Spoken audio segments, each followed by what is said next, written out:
اچھا، ابھی آپ بلاول صاحب کی صدارت میں جو آپ کی میٹنگ تھے وہیں سے اٹھ کے آپ آ رہے ہیں، تو کیا تھنکنگ کیا ہے عام انتخابات کے حوالے سے؟ کیونکہ خبر یہ بھی آ رہی ہے کہ شاید ایک بڑا فیصلہ نون لیگ وہاں پہ کرے گی اپنی پارٹی کے حوالے سے، پھر آ کے آپ لوگوں سے مشاورت ہوگی کہ جی اکتوبر نومبر تک شاید انتخابات کرا دیں۔ لیکن جی انتخابات اگر ملک میں کیوس ختم کرنے کے لیے اور یہ جو ایک مہنگائی اور اکنامک ریفارمز اور الیکٹورل ریفارمز، یہ جو الیکٹورل ریفارمز کے بعد ہی الیکشن تو ہونا ہے، تو باقی اگر ملک میں ایک میں سمجھتا ہوں غیر یقینی صورتحال ختم کرنے کے لیے الیکشن کا اعلان کیا جائے تو کوئی حرج نہیں ہے۔ الیکشن ایک جمہوری پروسیس ہے، اس سے کون سی جماعت بھاگے گی؟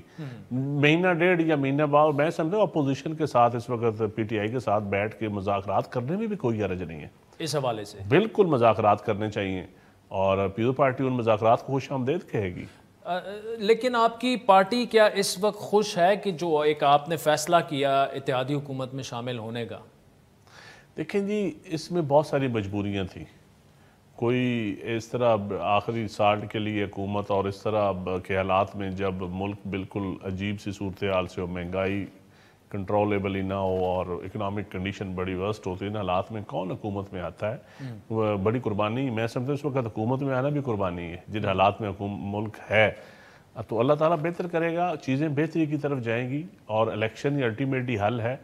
الیکشن فریش مینڈیٹ اگر آ جائے تو میں سمجھتا ہوں کہ ہمارا ملک آگے چلے جائے۔ یہ جو جن مجبوریوں کی وجہ سے لیکن دیکھنا یہ ہے کہ ایسا فیئر الیکشن ہو کہ ساری جماعتیں تسلیم کریں، یہ نہ ہو کل کے جو جماعت آ رہے وہ پھر کہے میں نہیں مانتا۔ اچھا، یہ جو جس مجبوری کی وجہ سے آپ لوگ حکومت میں شامل ہوئے، اس میں تو سنا ہے امریکی دباؤ تھا، بہت زیادہ پریشر تھا آپ پہ۔ پتہ نہیں جی، میں تو اتنا اس لیول کا سیاستدان نہیں ہوں کہ جو دباؤ کے ڈائریکٹ نزدیک سے بھی گزرتا ہو، تو جن کے اوپر دباؤ ہوگا ان سے پوچھ لیں، مجھے تو کوئی دباؤ نظر نہیں آیا۔ اچھا، اب تو دیکھیں ایک چیز ہے، امریکہ کا دباؤ یا کسی اور ملک کا دباؤ، دیکھیں فارن پالیسی ایک ہوتی ہے، دباؤ کیا ہوتا ہے؟ اپنے اپنے مفادات ہوتے ہیں ہر ملک کے۔ اب پاکستان کے اپنے مفاد ہیں، ہمیں اپنے مفاد کو مد نظر رکھ کے فیصلے کرنے چاہیے۔ اچھا، جو عمران خان صاحب نے ایک بیانیہ بنایا ہے وہ ٹھیک ہے غلط ہے، اس بحث کو اگر سائڈ پہ کریں تو لگ رہا یہ ہے کہ لوگوں میں آہستہ آہستہ وہ بیانیہ جو ہے مقبول ہو رہا ہے، ان کے جلسے دیکھیں جی وہ جلسے کر رہے ہیں، پاپولر لیڈرشپ ہے ایک عمران خان صاحب کی، اس میں کوئی شک نہیں ہے، وہ ایک اپنی ذات کی وجہ سے پاپولر ہے، لیکن ان کی گورنمنٹ پاپولر نہیں تھی۔ خان صاحب پاپولر ہیں، ان کی گورنمنٹ پاپولر نہیں تھی۔ اب دیکھنا یہ ہے کہ اگلے الیکشن میں ان کی گورنمنٹ کو مد نظر رکھ کے لوگ ووٹ دیتے ہیں یا خان صاحب کو مد نظر رکھ کے دیتے ہیں؟ مطلب ان کی خان صاحب تو وہی ہیں، 3.5 سال کی پرفارمنس، اگر تو پرفارمنس کو رکھ کے دیں گے تو یہ عوام کو حق ہے جس کو مرضی ووٹ دیں۔ اچھا، یہ اس وقت ہم عمران خان صاحب کی سپورٹ دیکھ رہے ہیں سوشل میڈیا پہ آگے پیچھے، آپ چونکہ ورکر لیڈر کے طور پر آپ کو ہم جیسے صحافی جانتے ہیں، کیا آپ سمجھتے ہیں کہ یہ چینج ہو سکتا ہے، رزلٹ ان کے حق میں اتنے آئیں کہ وہ پھر حکومت بنا سکتے ہیں؟ دیکھیں جی، یہ اس پہ ڈیپینڈ کرتا ہے کہ کتنے طاقتور کینڈیڈیٹ ان کا ٹکٹ لیتے ہیں۔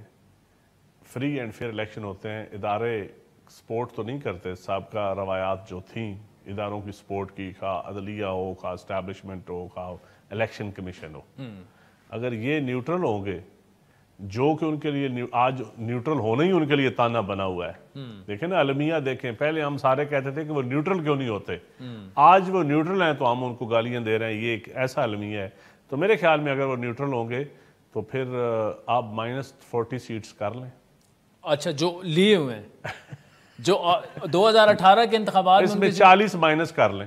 اچھا، پھر تو اس کا مطلب لکھ لیں میری بات، اس میں 40 مائنس کر لیں۔ اچھا، یہ آج کی تاریخ 40 صرف اس 4 اداروں کی میں بات کر رہا ہوں۔ اچھا، وہ نیوٹرل ہی رہے، وہ نیوٹرل رہے، 40 رہنا چاہیے، 40 مائنس کر لیں، 40 مائنس، باقی ہمت ہے ان کی، ان کی کمپین اچھی ہے۔ عمران خان صاحب لیکن آئندہ پھر مقابلہ جو ہے نا وہ پی ٹی آئی اور پی ایم ایل این کا ہوگا، پیپلز پارٹی کہاں کھڑی ہے؟ نہیں دیکھیں، یہ میں آپ کی اس بات سے اتفاق نہیں کرتا۔ پیپلز پارٹی بعض حلقوں میں ٹرائنگولر فائٹ ہوگی تو پیپلز پارٹی کو فائدہ ہے، بعض حلقوں میں ہمیں اتحاد کا فائدہ ہے، بعض حلقوں میں دیکھیں جہاں پہ اب یہ رائٹ ونگ کی لڑائی ہے، پیپلز پارٹی رائٹ ونگ میں ساتھ کبھی بھی نہیں، اس الیکشن کے پوائنٹ آف ویو سے جو پیپلز پارٹی کا ووٹر ہے وہ رائٹ ونگ کا ووٹر نہیں ہے۔ مطلب رائٹ ونگ کے ساتھ گورنمنٹ میں بیٹھنا ٹھیک ہے، الیکشن لڑنا، گورنمنٹ بیٹھنا اور چیز ہے۔ جب الیکشن جائیں گے نا تو کچھ بیانیے چلتے ہیں جو رائٹ ونگ کے لیفٹ ونگ کے پروگریسو کچھ اپنے اپنے بیانی ہوتے ہیں، کوئی ڈیولپمنٹ کا ووٹ ہوتا ہے، کوئی اچھی گورننس کا ہوتا ہے، کوئی بیڈ گورننس کے مخالفت ہوتی ہے، تو یہ ساری چیزیں میٹر کرتی ہیں۔ اب سندھ میں جس طرح پیپل پارٹی کو انشاءاللہ کوئی تھریٹ نہیں ہے، پنجاب میں مشکل صورتحال ہے، کے پی کے میں ہے، کے پی کے میں اچھی پرسنالٹیز ہیں، پنجاب میں بھی آپ دیکھیں گے کہ رزلٹ پہلے سے بہتر آئیں۔